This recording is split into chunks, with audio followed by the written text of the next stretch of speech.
And we're a little lit, whatever. Not crazy lit because I'm driving, obviously. Yeah. So we're driving back.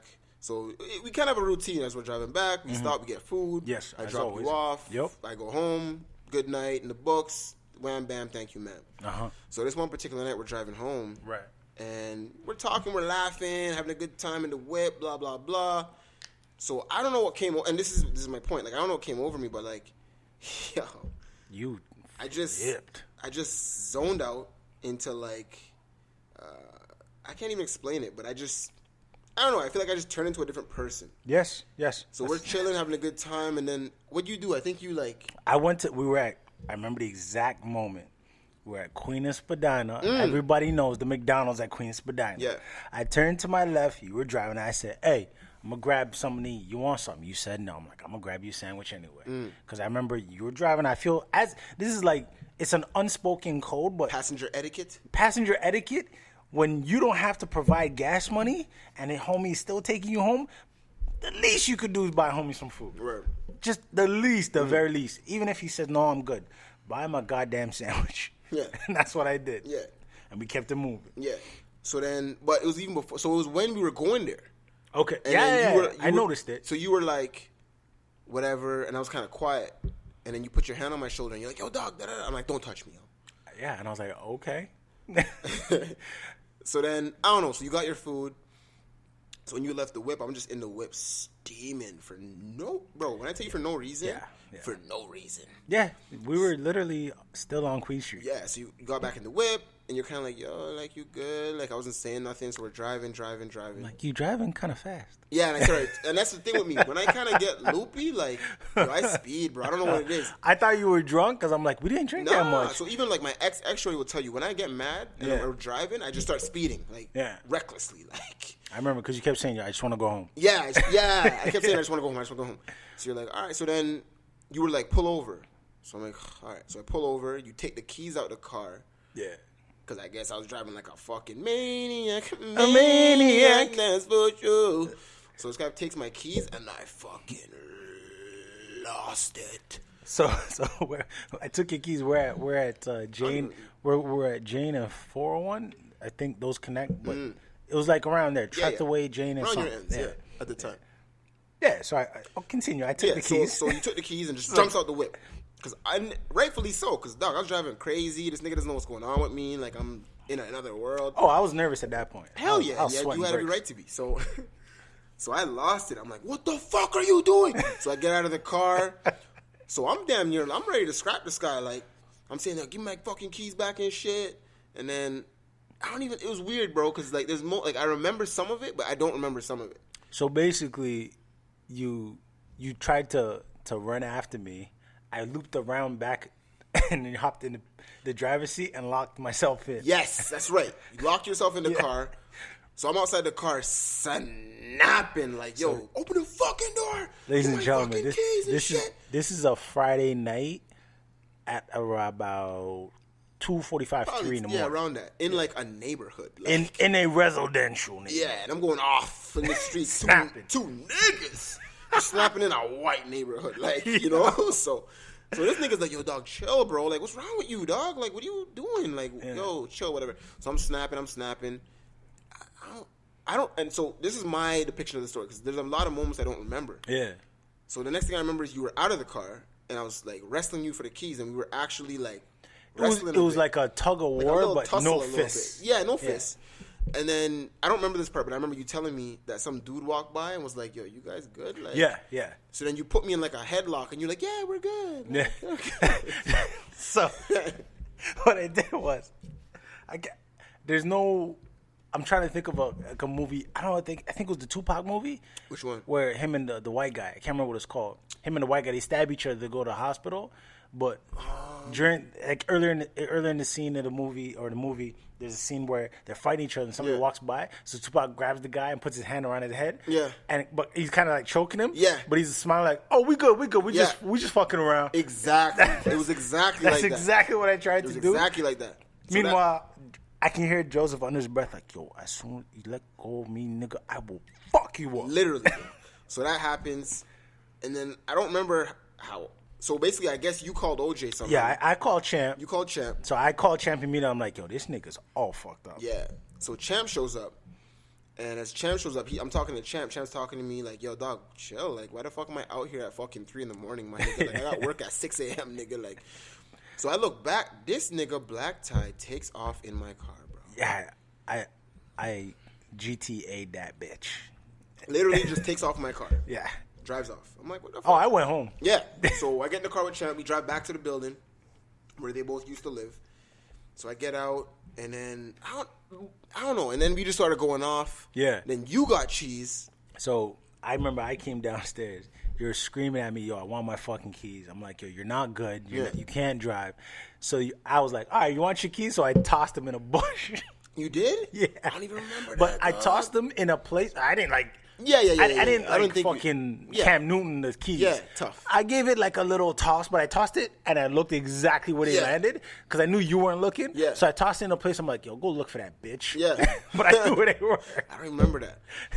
Literally, I was like, in my head, I'm like, if this guy tries to fight me, I'll do everything in my power not to swing, but I might have to fuck him. Yeah. And then what was funny about that moment is that every bone in my body was like, yo, break this guy's face right now. I knew. I was like, I'm in for it. I'm in for a fight. Deal with this guy immediately, bro. But it was interesting how, like, there was a part of me that was also like, it's Dennis. Like, you can't. You know what I mean? Like, it's your boy, dog. You can't. So anyway, we're going back and forth. So OJ tells Dennis, yo, go upstairs, yo. Yeah. Go upstairs. So you go upstairs. I went upstairs. Yeah, you were off it, bro. I don't blame you. And then me and OJ were downstairs talking. I'm yelling, actually, and he's talking. Mm-hmm. And then... You guys were out, so OJ Champ didn't end up going to work. You guys were out till 6:30. Yeah, I get a text, and at 6:30 a.m. I come back downstairs, and I don't know if this is how it ended, but we all chilled and just talked. Yeah, because till the sun came. Me and Champ had a real moment. Like I don't know, I was going off, and he was trying to calm me down, and then I said something, and then he said something like, "At least you guys have your kids" or something like that. Mm-hmm. Something along the lines of kids. Mm-hmm. And it just kind of like woke me up in a weird perspective. Yeah, like it was weird, bro. So then, I don't know. And I know for the listeners, like, yo, this story sucks like shit, yo. But it was just, so the point that I'm making in a whole. So anyway, that night ended up just being, I ended up leaving at like 6:30 in the morning, drove back home, whatever. Yeah. But the point that I'm making is I kind of had a day like that today in a way, like, where I just wasn't feeling nobody, dog. Like, just don't talk to me. Don't be around me. And I'm at work, dog. Like, so I had to kind of G-check myself. Yeah. But I have these weird moments where, like, I guess, not stress, but, like, you know, there might be things that I put aside. And then there just comes a day where I feel like I'm thinking about all of it. Out of nowhere. Like, it all just comes to a head. Yeah, a little bit. Yeah. So I was kind of cheesing. I was even at work, like, I was working with certain people. And, like, one of my coworkers was like, yo, like, you're good? Like, what's going on? Like, you know, and I was kind of... Yeah, and I was kind of like, nah, I'm straight. Like, you know, don't worry about it.